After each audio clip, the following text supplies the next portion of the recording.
Soybean কারি বানানোর জন্য আলু দিয়ে, তো এখানে আলুটা আমি এভাবে চৌকো চৌকো করে কেটে নিয়েছি। আলুটা নুন হলুদ দিয়ে ভেজে নেব তেলে। তো আলুটা আমার খুব সুন্দরভাবে ভাজা হয়ে গেছে। এখানে সোয়াবিনের জল ঝরিয়ে নিয়ে সোয়াবিনটাও লাল করে নুন হলুদ দিয়ে ভেজে নেব। তো এখানে মশলার জন্য নিয়েছি আদা রসুন ধনে গুঁড়ো জিরে গোটা আর শুকনো লঙ্কা। তো এটা বেটে নেবো। তো এখানে ফোড়নে দিয়েছি 5 ফোড়ন, তেজপাতা, পেঁয়াজ কুচি, টমেটো কুচি, আদা রসুন ওই যে মশলা করে রাখা সেইটা দিয়ে দেবো। এখানে দিয়ে দেবো পরিমাণ মতো হলুদ গুঁড়ো, লঙ্কা গুঁড়ো, নুন। তো এখানে আমার খুব সুন্দরভাবে মশলাটা কষানো হয়ে গেছে। মশলাটা কষানোর মধ্যে দিয়ে দেবো ধনেপাতা কুচি, কাঠগরম মশলা, আর এখানে ভেজে রাখা আলু সোয়াবিন দিয়ে দেবো।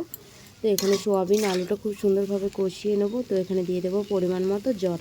তো সোয়াবিন কারিটা খেতে দারুণ মজার হয়েছিল। তোমরাও চাইলে বাড়িতে এভাবে ট্রাই করতে পারো। তো দেখো এখানে আমার সোয়াবিন দিয়ে আলু দিয়ে রেসিপিটা তৈরি হয়ে গেছে। দারুণ হয়েছিল খেতে।